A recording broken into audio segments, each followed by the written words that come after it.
If you're writing a novel or even a piece of short fiction, then dialogue is likely going to be a component of your storytelling. Nearly all novel-length works include some amount of dialogue to illustrate how the characters interact with each other and propel the plot forward. But writing dialogue effectively can be really challenging, and if you don't do it right, you run the risk of alienating the reader or looking amateurish. So today I'm going to walk you through the 5 most common dialogue mistakes that I see when I am editing novels, and also go through some real examples with you and show you exactly how to fix each of those mistakes so that you can go back through your own manuscript, your own story, and fix all of those errors with your dialogue. If you're interested in fiction writing, if you're working on a book manuscript, or you're interested in the publishing industry at all, I recommend subscribing to my channel. Every single week I post a new video covering a topic under one of those umbrellas, and I would love to have you around. So now let's dive into the very first dialogue mistake that I often see in manuscripts. That is mismatched attributions. So the attribution lines are so important when you're writing dialogue, because that is what the reader is looking for in order to determine what character is saying what line. So whenever something is off with the attribution, if it's incorrectly placed or incorrectly worded, then the reader can just get confused, and that can throw off your entire scene of conversation. What I mean when I say mismatched attributions specifically is that the action line that comes after a line of dialogue is actually following the other character, not the character who just spoke that line of dialogue. So this is something that you really need to see to understand. So let me go through the first example here. "Where did Ryan go?" Joey asked. "I thought he told you." Joey looked concerned. Kelsey's eyes widened. Can you tell which character, Joey or Kelsey, is saying that second line? It's quite confusing because the attribution line is Joey looked concerned. But does that mean he said, "I thought he told you"? Because Joey also is the one who just answered the question. So did Joey just ask the question and then answer his own question? Or was that actually Kelsey responding, but for some reason we saw Joey's response before we heard anything about Kelsey? This is something I see all the time, and I think it happens because you as the writer know exactly who's saying what, and in this case, you did the correct thing by putting the other speaker's response on a separate line. So you might think, oh, the reader's gonna register that that's Kelsey speaking, but Joey looked concerned when she said that.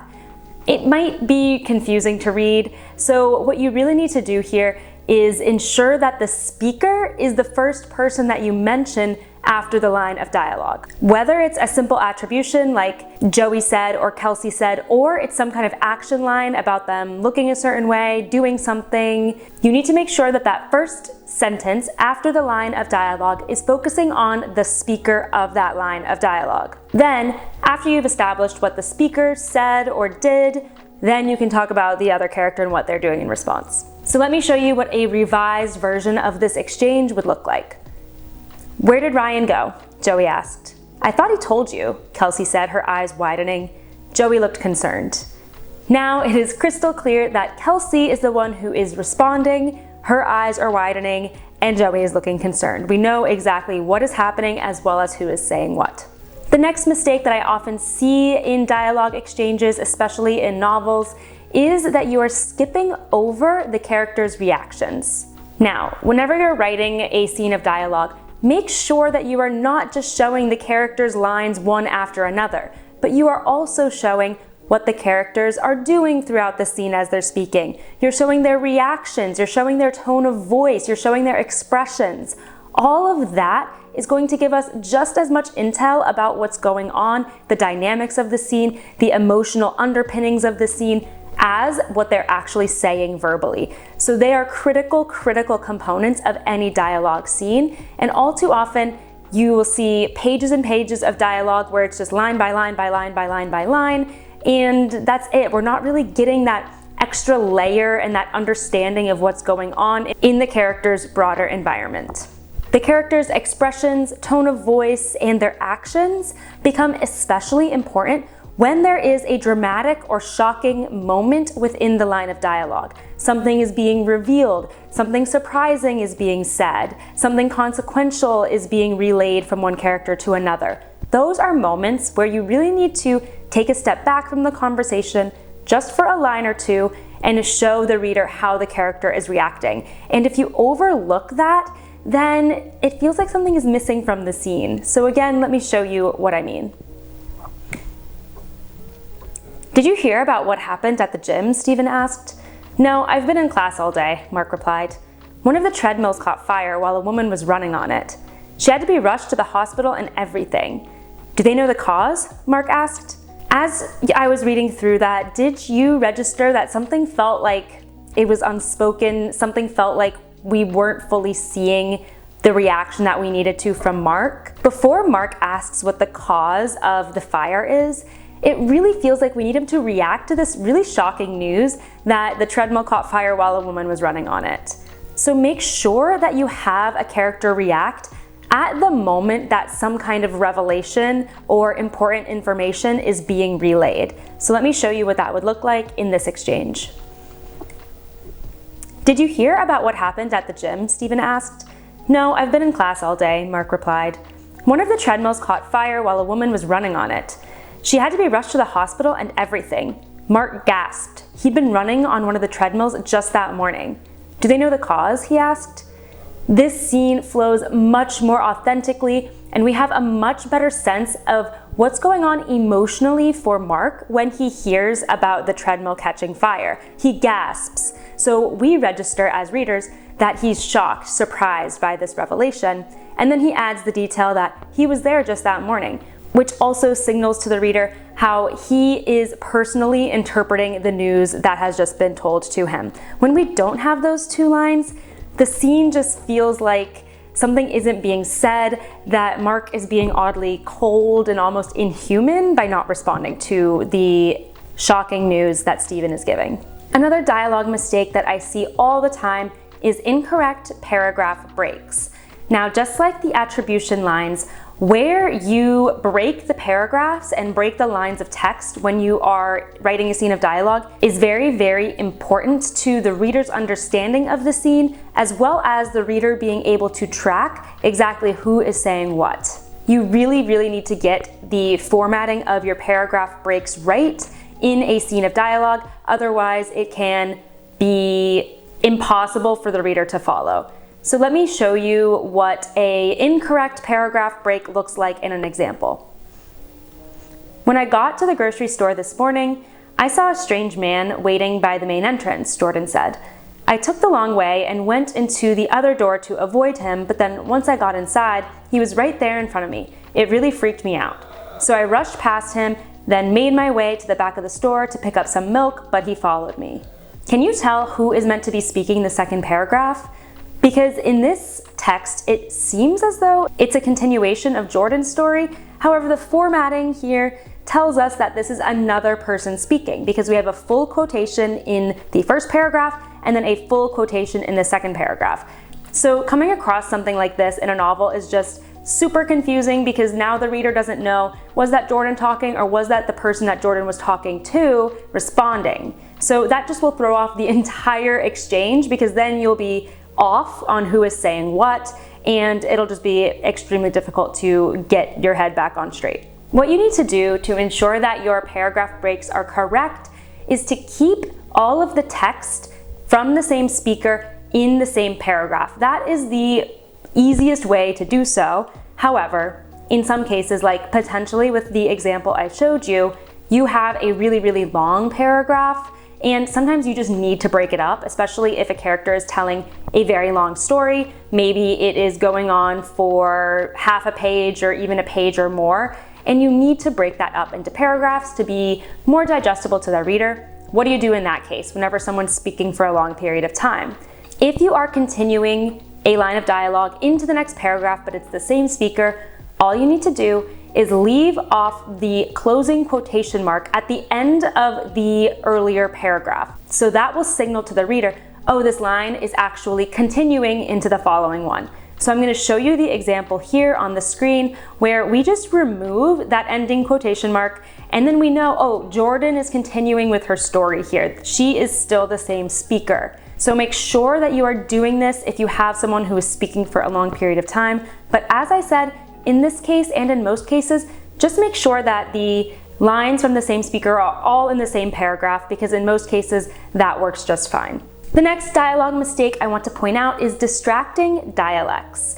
This is when, in order to convey how a character is speaking or how they are saying something, you are writing out their line of dialogue phonetically rather than in the standard English spelling. In some cases, this can be pretty distracting to read, and in severe cases, it can be almost impossible to even interpret what the character is trying to say, and therefore you're really defeating the whole purpose of your dialogue. Because we're not understanding what they are saying, it's difficult to follow, and that's just not how you want to engage a reader in your story. In some cases too, if not done well, it can give us a certain impression of the character that maybe we would or would not have had if you didn't write out that dialect in that way. So if you watched my video on writing techniques that I hate, you will have seen that this is one of them, and admittedly, it caused kind of a lot of controversy in the comments. I know you all have a lot of opinions about writing dialects. Some of you came to the defense and said, you know, sometimes it's necessary. So I wanted to bring it back up here because I do still think it is a common dialogue mistake. But secondly, I also want to acknowledge the points that were brought up and say that I completely agree. In some cases, it is more authentic. In some cases, it is necessary for you to write out a dialect in dialogue to do that character justice. And if it is someone who's from the South, so you write out a light Southern drawl in the dialect, that is not likely going to be super distracting, especially if you do it well. So I definitely think there are cases where it can work. However, if it's not necessary, and if your characters don't have a specific trait that really requires them to speak in a dialect, I say avoid it entirely, because you can really make for a bad reader experience if you do it poorly. If it is totally necessary to write a character's lines of dialogue in dialect, then make sure that you do not go overboard and that the lines are always still perfectly readable. Ultimately, my approach to this is do it right, or just don't do it at all, because in most cases, it's not necessary. The final dialogue mistake I'm going to go over today is what I'm calling name calling or name dropping. This is when a character is either directly calling the person that they are speaking to by their name when it really isn't necessary and it's very clear that they're speaking to one another, or they are dropping the name of another character where it's also very clear that they would both already know who that person is and there's not really a need to speak their name aloud. I am a big stickler for having dialogue really sound authentic in how we actually speak and also be true to the situation. So if I am speaking to my mom, I'm not going to call my mom by her first name, for example. These techniques of name calling and name dropping are often used by the writer whenever they are trying to convey another character's name without using an attribution line. So for whatever reason you don't want to say Jane said or John said, and you instead have Jane and John call each other their names in the actual conversation. Or it's the very first time we're meeting that character, and really the only way that we can get their actual name is to hear someone else say it. This happens with first-person stories especially. So there are totally valid reasons for using these techniques. However, I do believe there are other ways you can get this information across more smoothly. So let's go through an example. What are you making for breakfast? For you, Mary, I'm making your favorite, of course, pancakes. Now go upstairs and grab your sister Molly, will you?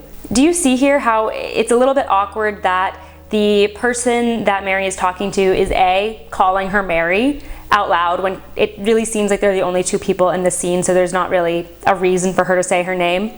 And then 2, she's saying your sister Molly.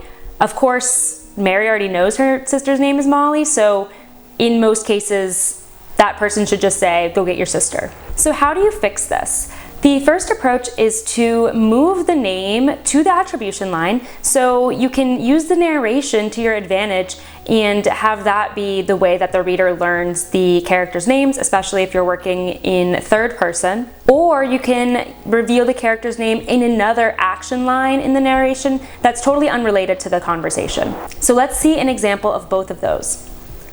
What are you making for breakfast? Mary asked. For you, I'm making your favorite, of course, pancakes. Now go upstairs and grab your sister, will you? Mary headed upstairs to Molly's room. Doesn't this just sound much more natural, like an exchange between two people who know each other intimately? At the same time, we still get all the same information that we got in the prior example. We learned that Mary's name is Mary because we see it in the attribution line. We also learn that her sister's name is Molly through the narration line that comes after the conversation. I hope these tips help you find those dialogue mistakes in your own manuscript and correct them so that your story reads smoother. And let me know in the comments what dialogue challenges you've faced in your writing, or any responses and questions that you have to the mistakes that I pointed out in this video. Now, I admit that I did hold back on one of the biggest dialogue mistakes that I see all the time, because I go through it in a completely separate video called My Biggest Dialogue Pet Peeve, so go check that out for one more big bonus dialogue mistake, and I promise it'll be worth it. As always, if you found this video helpful, please hit that like button and subscribe to my channel. It really means a lot to me and makes me that much more excited to put out these videos for you every week. Thanks so much for watching, and happy writing.